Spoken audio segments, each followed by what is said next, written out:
o parâmetro de saída e o parâmetro... Opa! Ah, sim, gravando, desculpa, esqueci de gravar, bem lembrado. Ele vai me dar o parâmetro de entrada e o parâmetro de saída, tá certo? O que eu estou passando aqui como parâmetro de entrada? O número.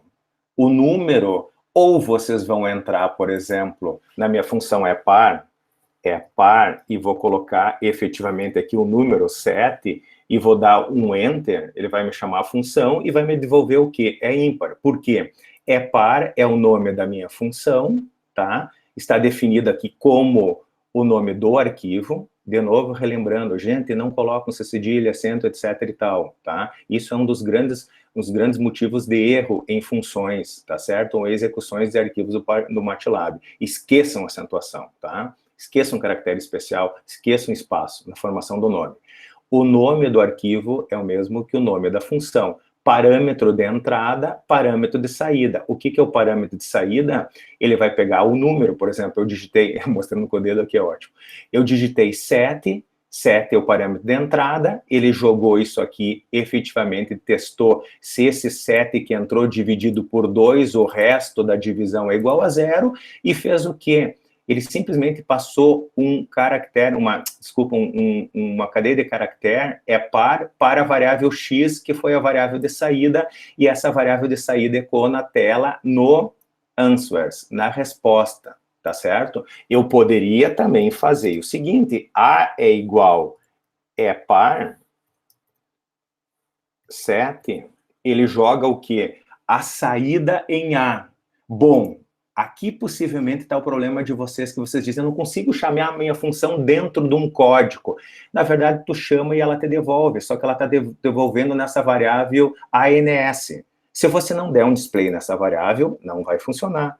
Ou você tem que botar numa outra variável e dar um display nessa variável de saída. Ele passou esse parâmetro para vocês. Então, vamos mostrar para vocês como eu chamaria essa função é par numa questão. Eu acho que eu devo ter aqui. Chama é par, tá aqui. Chama é par. Vamos lá.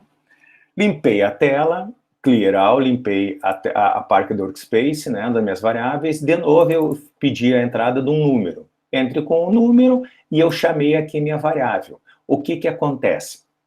É par e passo o parâmetro de entrada num. O que ele vai fazer? Pede no teclado, aqui na prompt, um valor para número, chama a minha variável é par, que a gente acabou de explicar ela aqui, tem que estar no mesmo diretório corrente, senão não funciona.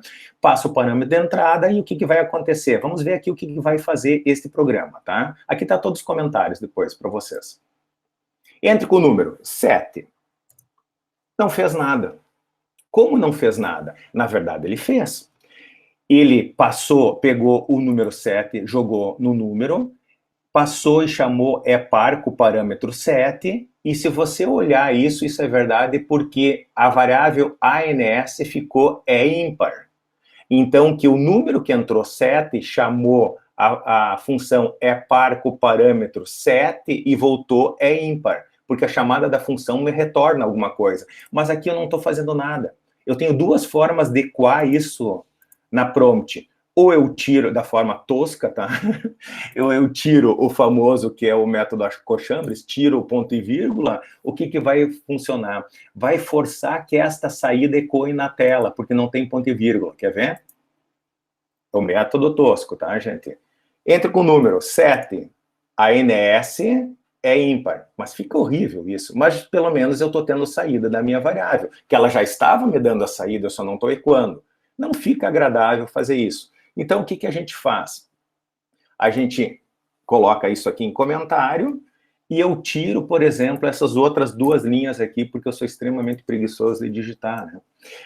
E faço o seguinte, a variável MSG, que é o acrônimo de mensagem, poderia ser abóbora aqui, recebe a saída da chamada de é par com o parâmetro 7. Então, eu jogo esse número que eu peguei aqui, que é 7, para dentro desta minha função, que é a entrada, e ele vai sair com x. Mas esse x vai ser ecoado aonde? Aqui, na mensagem. E depois, o que eu faço? Display mensagem, mostra a variável recebida.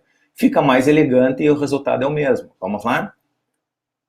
Entre com o número 7, e o que acontece? É ímpar. Só aparece, não aparece mais o AMS lá, ANS, desculpa. Então fica uma questão. Então a questão que vocês me colocavam, eu estou chamando a função, mas não dá resultado, é porque tu não está fazendo o tratamento. Pensa que sempre uma função, tu passa um parâmetro para essa função, ela resolve, ou seja, tua entrada de dados é o que tu está passando de parâmetro para a função, ela faz um processamento e te devolve uma saída de dados que tu tem que tratar aqui no teu programa de origem. Eu tratei sendo como? Jogando ele para uma variável. Depois, mais adiante, vocês vão ver, quando a gente trabalhar com vetor, que essa tua saída de uma função pode ser um vetor ou pode ser uma matriz, tu tem que fazer o tratamento disso. Tranquilo, gente? Eu acho que essa era a maior dúvida de vocês, a chamada da função, né? E o tratamento. Ficou tranquilo, então, a questão do 11? Me dá um retorno aqui, tá, pessoal? Posso tocar para a próxima? Ou querem fazer alguma pergunta em relação a esta questão ainda?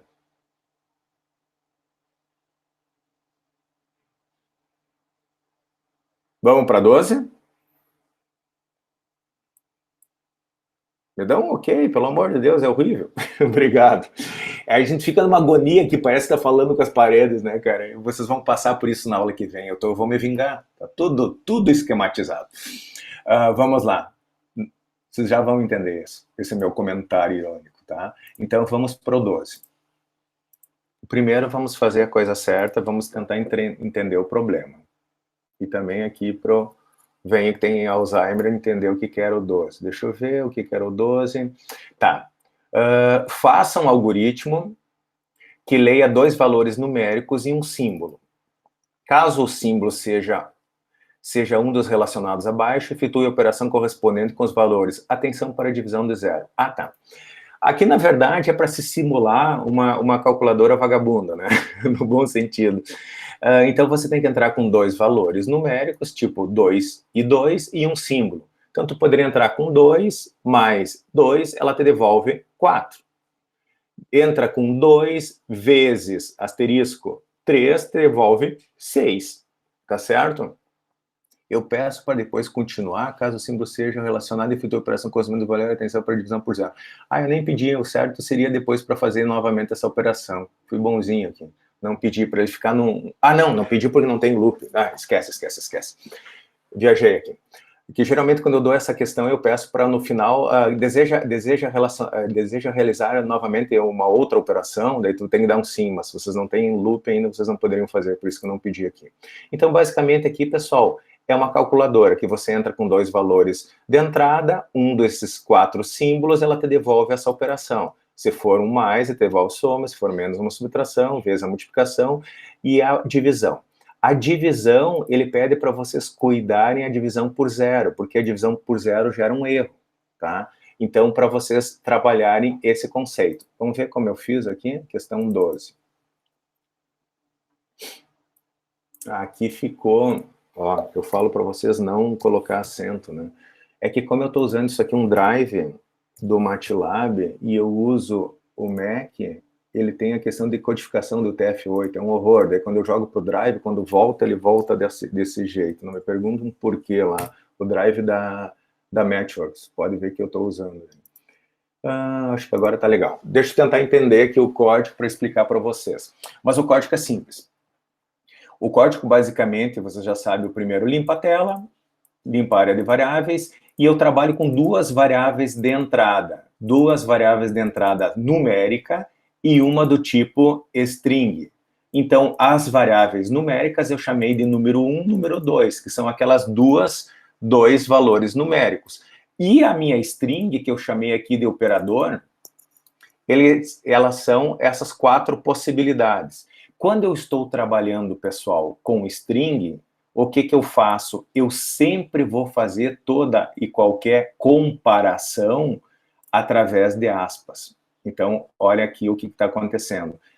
Tem 2 aspas, aspas duplas, o sinal. Então, quando eu vou comparar uma variável com uma string, essa comparação tem que ser entre aspas. Não sei por que está tendo esse negócio aqui. Isso aqui com certeza vai me dar um erro depois. tá? Já vou tirar, porque não me pergunta por que tá essas porcarias aqui. Deixa eu já salvar, senão vai dar erro nesse código. Voltando para cá. Então, eu entrei com as minhas duas variáveis, número 1, entre com um número, entre com o segundo número, entra com o operador. Daí ainda eu digo, entre tipo de operação. Aquilo que eu falei, eu geralmente faço assim, ó, dá uma luz para o usuário, né? Eu sempre brinco, cara, que o usuário é o cara que sempre quer lascar com a pessoa que desenvolveu o código. Ele vai tentar fazer de tudo para te ralar, né? Então eu já digo, ó, entre com o tipo, entre tipo de operação, entre com o tipo de operação, e digo, tu pode entrar com mais, com menos, com a divisão e com a multiplicação. Então, vamos lá. A partir dessa entrada, o que ele faz? Ele simplesmente, pessoal, faz uma operação aqui, ele testa se o operador é igual a mais, ele vai fazer esta operação e vai mostrar o resultado disso. Aqui ele simplesmente fez uma coisinha bonita, ó. O número 1 vai ecoar aqui, mais o número 2 vai ser igual ao resultado. O resultado foi o que ele calculou. Isso eu usei com else if para todas as outras operações. Tem que ser assim? Foi a lógica que eu achei para fazer as 4 possíveis operações. Tem N formas de fazer isso, N estruturas. Vamos ver se isso vai dar certo, né? Entre com o primeiro número, 2. Entre com o segundo número, 2. Entre com o tipo de operação, vezes. O que ele vai fazer? 2 vezes 2 igual a 4. O que eu pedi para vocês testarem aqui? A divisão por zero, tá? Que eu acho que eu não testei, pelo olhando esse código, que não foi testado a divisão por zero. Então, o que acontece? Vamos mostrar aqui. 2. Número 2, 0. Divisão. O que o MATLAB me dá? Ele me dá aqui o que não é possível fazer essa divisão por zero. E aqui, agora que eu observei, eu não fiz esse tratamento. O que vocês deveriam fazer aqui no código e eu não fiz? Eu acho que talvez seja essa a dúvida. É fazer o tratamento da seguinte forma. Quando é utilizado o operador divisão, o número 2 não pode ser zero.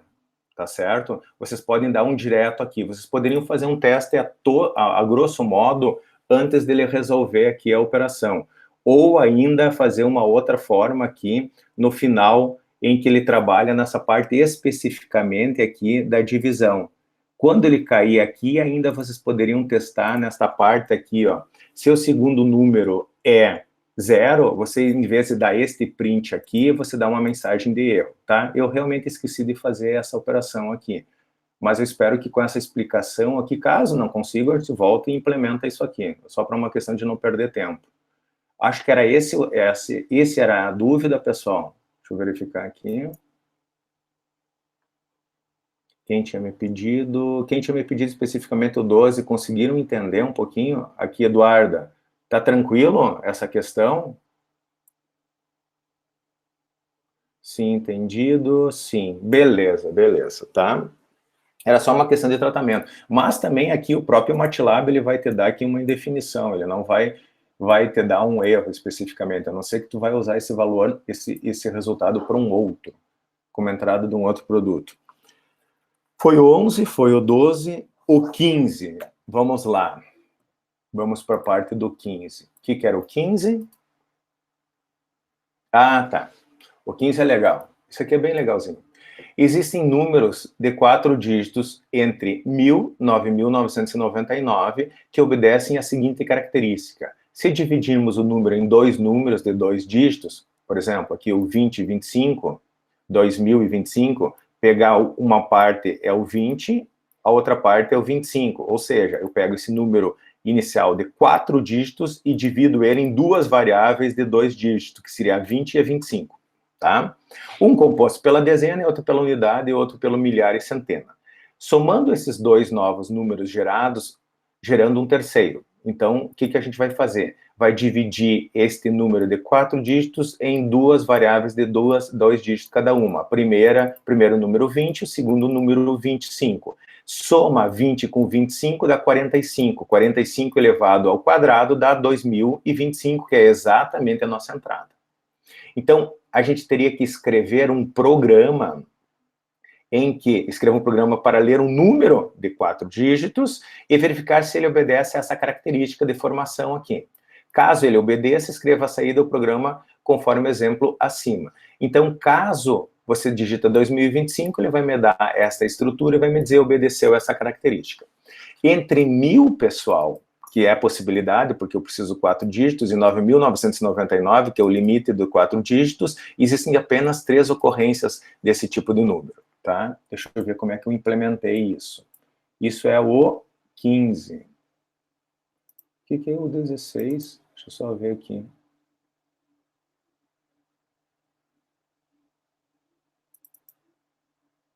Não eram só 15? Ah, eu gerei. Tá.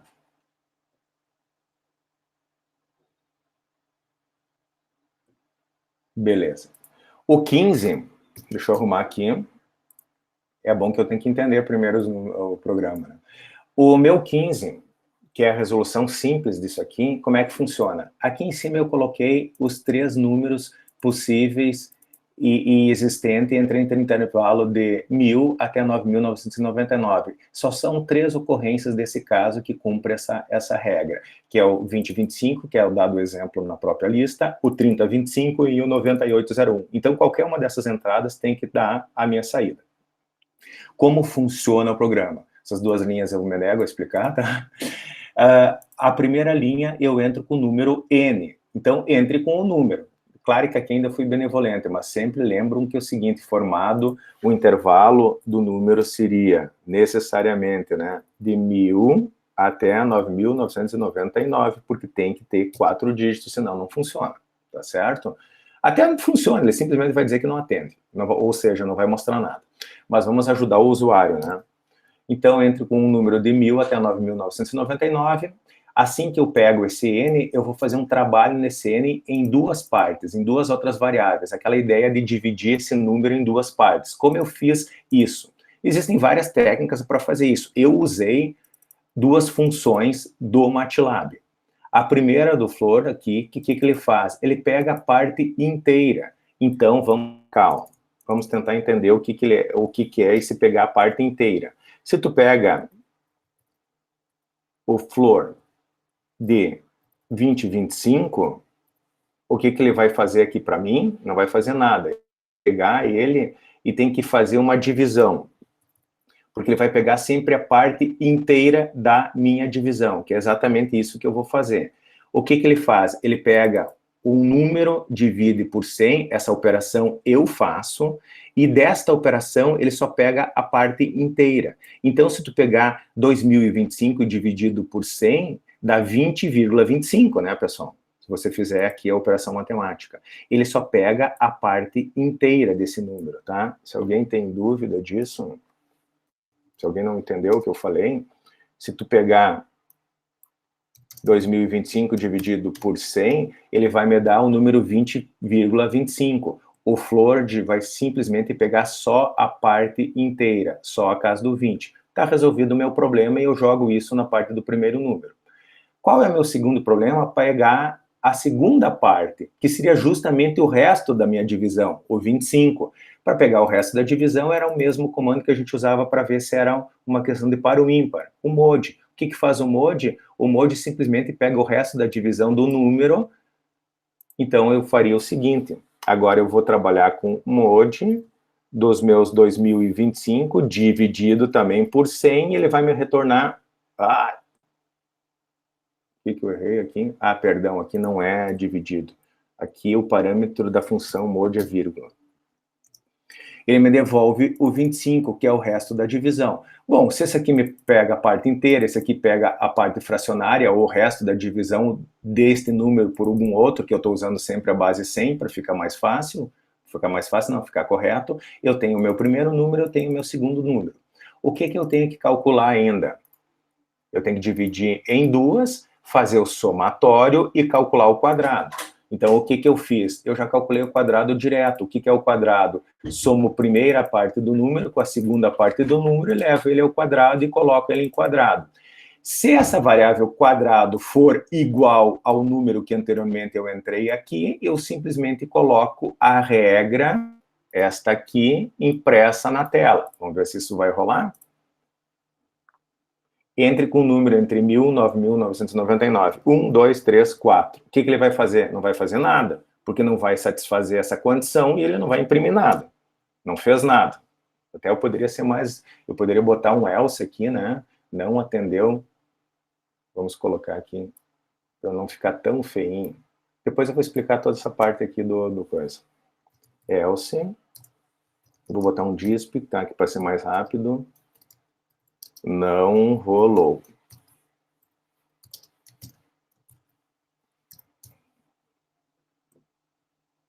Então, vamos lá. 1, 2, 3, 4. Não rolou, tá? Não rolou, que não atendeu o critério. Agora vamos botar o 20, 25. 20, 25. O 20, 25 dividido em 20 mais 25 é igual a 45. 45 ao quadrado é igual a 2025, que é exatamente o número de entrada. Vamos ver como eu fiz essa formação aqui do fprintf. Simplesmente coloquei o percento de, o que é isso aqui? Possivelmente é o meu n, tá aqui o meu n. Dividido em d mais d, 20, 25, que é o primeiro número, e o segundo número, é igual a percento de, que é o quê? O primeiro número mais o segundo número, tá? Isso aqui não é uma coisa muito elegante, pessoal, mas não sei se eu já falei para vocês. Eu posso colocar variáveis para equar aqui no meu printf, ou posso botar equações. No meu caso aqui eu botei um somatório, porque eu não tenho nenhuma variável que tenha a soma, se recordam? Do meu primeiro com o meu segundo, ó. Eu fiz isso aqui, ó. Então, aqui eu também posso fazer, não é muito elegante, tá? Mas quando você está com pressa, você pode fazer esse tipo de coisa, você poderia botar uma operação. E, finalmente, é igual a percento de. O percento de, no meu caso aqui, eu coloquei a mesma coisa. Eu botei uma segunda... Meu Deus, que rolo, né? Eu botei uma segunda operação. Eu coloquei aqui uma segunda operação, que é o primeiro número mais o segundo elevado ao quadrado. Então, aqui era para mostrar para vocês que vocês podem botar ou uma variável ou uma equaçãozinha aqui de saída. E ele vai ecoar onde? Vai ecoar aqui nessa minha estrutura de percento, percento, percento igual. Percento mais percento igual a percento, que é igual ao quadrado, que é igual isso aqui. Eu formulei exatamente essa saída. Tá certo, pessoal? Conseguiram entender? E para finalizar, eu devo ter feito aqui no 16. No 16 eu fiz aqui o programa de forma genérica para mostrar para vocês quais são as ocorrências entre 1.000 e 9.999. Simplesmente daí usei um for, tá?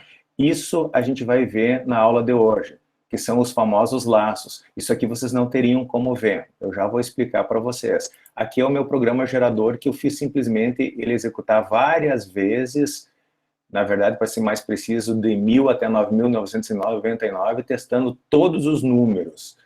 De 1.001 até 9.999, ele me encontrou apenas 3 ocorrências desse número. Por isso que eu sabia que só tinha 3 ocorrências, que seriam a 2025, 3.025, 9801. Isso aqui não precisa. Eu só mostrei para vocês que isso aqui vai ser tema da aula de hoje. Tá legal? Voltando para cá. Meu Deus, cheio de mensagem. Professor, eu li como string e trabalhei com substring. Tá, tudo bem. Tudo bem, tudo bem. Depois converti para numérico, também não tem problema, tá? Só que tomar esse cuidado. O Matheus colocou, vocês devem estar vendo aqui o chat, tá? O que ele fez? Depois, mais adiante, tem funções, a gente vai ver, que tu trabalha com string e substrings. Você pega parte de uma variável, você tem como varrer, digamos, a string Paulo, tá? Ela tem 5 caracteres. Eu tenho como pegar só o lo no final. Então, eu trabalho com substrings. É isso que ele usou.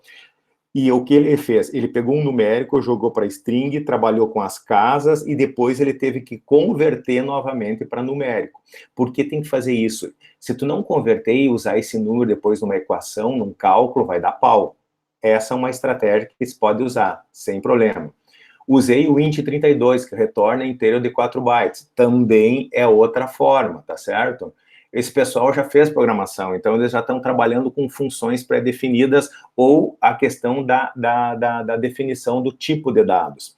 O que vocês poderiam fazer também, mas e como eu vou saber que o Float aqui, ele pega a parte inteira? Bom, aí eu vou dizer para vocês, tem um comando chamado looking for, né, e outro chamado help, que vai te ajudar bastante. Se não tem um sitezinho chamado Google também, como procurar a parte inteira de um número no MATLAB, ele vai te dar N funções lá. Se eu não quero pegar a parte inteira, outra alternativa de vocês era saber, vocês já sabiam que era pego o resto, né? Também fazer uma operação matemática. Se tu sabe que o resto da divisão tu consegue, é só tu pegar o resto, diminuir do número, o resto aqui seria 25, né? Vamos pegar o número 20 e 25. E eu sei que a parte do mod vai me retornar o resto, né? Então, olha o que acontece. Vamos botar aqui no resto é igual a mod 2025,100, que eu estou dividindo. Pegaram a ideia? Esse comando pega o resto da divisão deste número por este número e vai colocar neste. Joia! Então, o resto é para matar, né? Desculpa. Resto é igual a mod 2025 dividido por 100. Não é mod? Hoje o Tico e Teco estão brigando, cara. Aqui. Isso joga na variável resto. A resto ficou com 25. Eu poderia pegar C é igual, tá? Resto 2025 menos resto. O que eu estou fazendo? Eu estou fazendo uma operação para jogar em C diminuído do resto. C vai ter quanto? 2000. Eu poderia pegar B é igual a C dividido por 100. Ele vai me dar quanto? 20. Então, o que eu faço? Através de uma operação matemática, usando o mod, eu poderia pegar só a parte inteira, só fazer. O que eu faço? Primeiro, eu calculo o resto está aqui, 25, diminuo do resto do número original, daí ele vai me dar um número cheio. Obviamente, se eu divido ele por 6, ele vai me dar a primeira parte.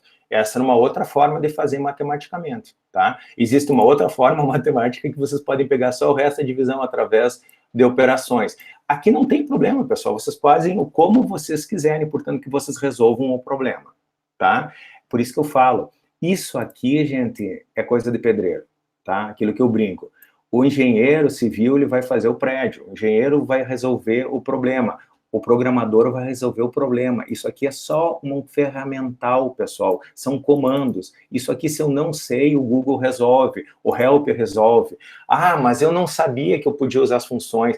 Mas vivência, calma, vocês vão conseguir. E te digo mais, o MATLAB está virado em funções, cara. Isso aí é horrível, inclusive, para a parte de algoritmo, tá? Vocês vão morrer lá quando eu vou ensinar vocês a fazer um sort, um bubble sort no braço. Vocês vão ver, mas vou botar um monte de loop, um monte de comparação, eu podia dar um comando sort e o nome do arquivo ele me ordena. Claro, está uma função pronta ali, mas não é, minimamente a gente tem que estudar essas estruturas, mas você já tem que saber que o MATLAB, essa que é uma das vantagens, tem muitas funções pré-definidas em que deixa o teu código bem estreito, bem curtinho. Legal? Sim. Bom, 11, 12 e 15. Mais alguma dúvida, pessoal? A gente pode começar na aula de hoje já. Posso tocar? Beleza. Joia. O que eu vou fazer agora? Eu vou parar essa gravação e começar a outra para separar as dúvidas, tá certo? Da aula. Depois eu acho que fica mais fácil, né?